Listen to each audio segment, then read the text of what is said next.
ओम नमो भगवते वासुदेवाय। कल मार्गशीर्ष कृष्ण पक्ष उत्पन्ना एकादशी है। जैसा नाम कि इसी दिन एकादशी की उत्पत्ति हुई थी, इसलिए जो भी भाई बहन एकादशी व्रत का शुभारंभ करना चाहते हैं उन्हें उत्पन्ना एकादशी से ही एकादशी व्रत को करना चाहिए।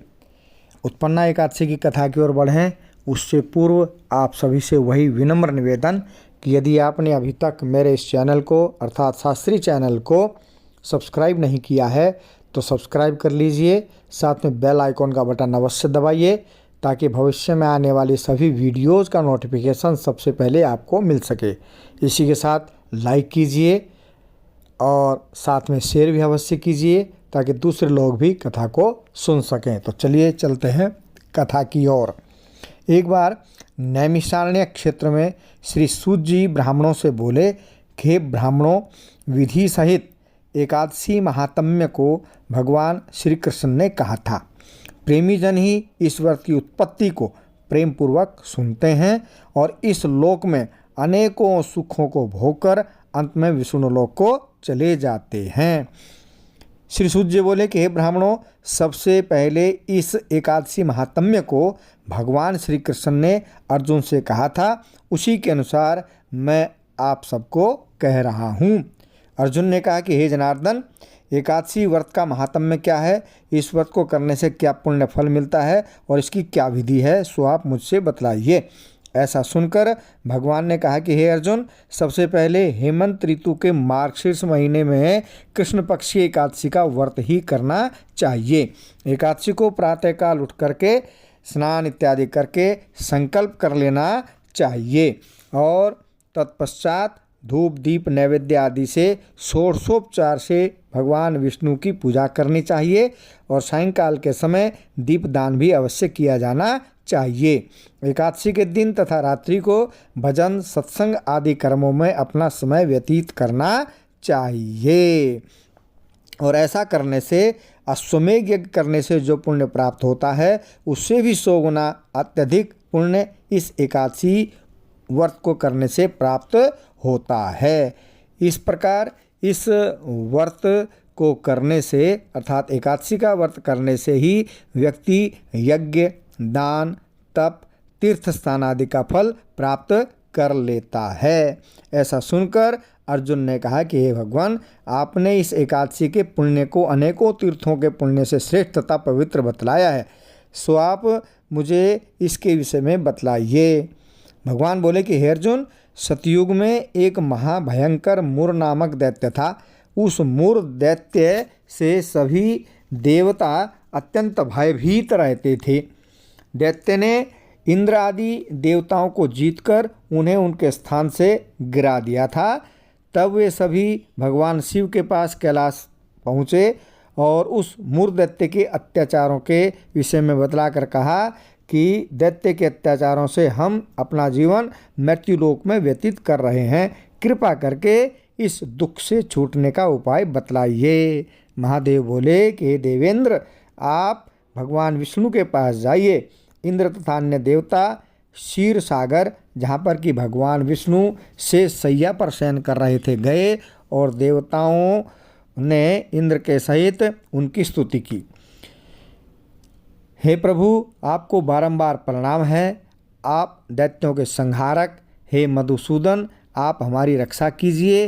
हे जगन्नाथ, समस्त देव दैत्यों से भयभीत होकर आपकी शरण में आए हैं। आप ही इस संसार के कारक और कर्ता हैं, सबके माता पिता हैं, जगत की उत्पत्ति पालन और संहार करता तथा देवताओं की सहायता करने वाले और शांति प्रदान करने वाले हैं।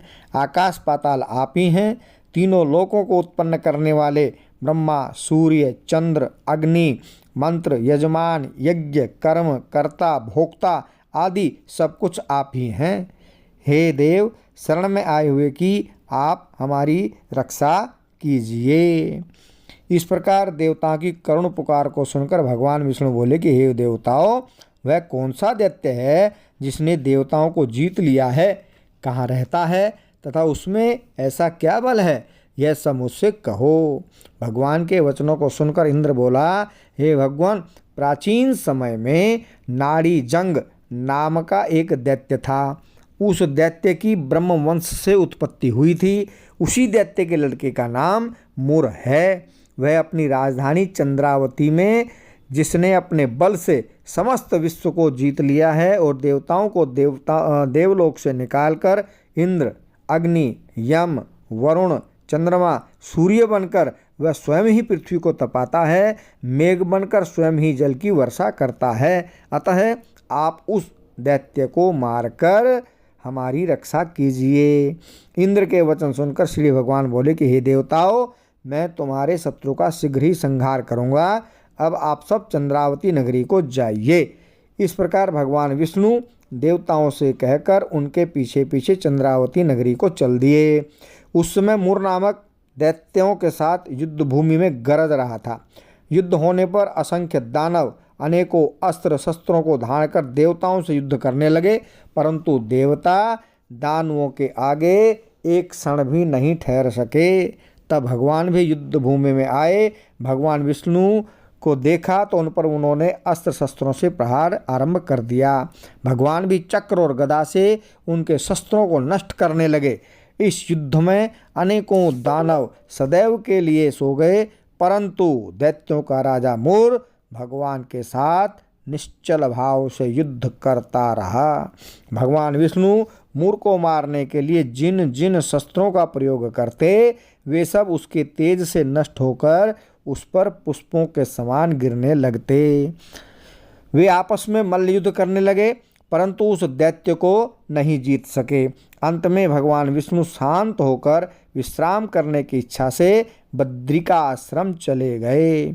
48 कोस लंबी एक द्वार वाली हेमवती नाम की गुफा में शयन करने के लिए भगवान ने प्रवेश किया। हे अर्जुन, वह दैत्य भी वहां पहुंच गया। भगवान विष्णु को शयन करता हुआ देखकर मारने को तैयार हुआ। उसी समय भगवान विष्णु के देह से एक अत्यंत सुंदर कन्या दिव्य अस्त्र शस्त्र धारण करके उत्पन्न हुई और दैत्य के सामने आकर युद्ध करने लगी। वह दैत्य इस कन्या से लगातार युद्ध करता रहा। कुछ समय बीतने पर इस कन्या ने क्रोध में आकर उस दैत्य के अस्त्र शस्त्रों के टुकड़े टुकड़े कर दिए। तब वह दैत्य महान क्रोध करके उससे मल्ल युद्ध करने लगा। उस कन्या ने उसको धक्का मारकर मूर्छित कर दिया। जब वह दैत्य मूर्छा से जगा तो उस कन्या ने उसका सिर काटकर उसे यमलोक पहुंचा दिया। अन्य समस्त दानव भी ऐसा देखकर पाताल लोक को चले गए। जब भगवान विष्णु की निद्रा टूटी तो उस दैत्य को मरा देखकर अत्यंत आश्चर्य करने लगे और विचार करने लगे कि इस दैत्य को किसने मारा है।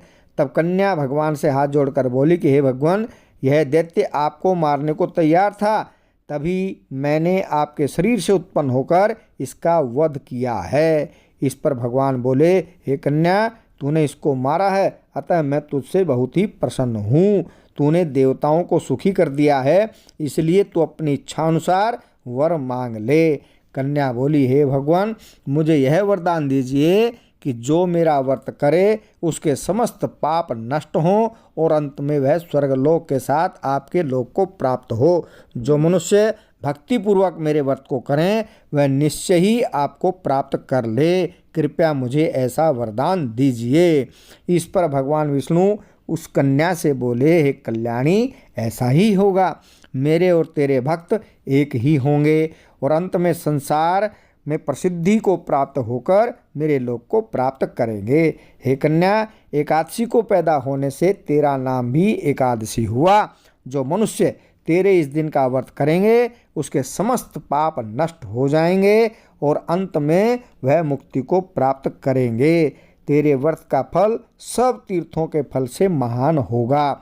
ऐसा कहकर भगवान उसी स्थान पर अंतर्धान हो गए। एकादशी भी भगवान के उत्तम वचनों को सुनकर अत्यंत प्रसन्न हुई। जो मनुष्य एकादशी महात्म्य का श्रवण व पठन करते हैं उनको अश्वमेध यज्ञ का फल मिलता है।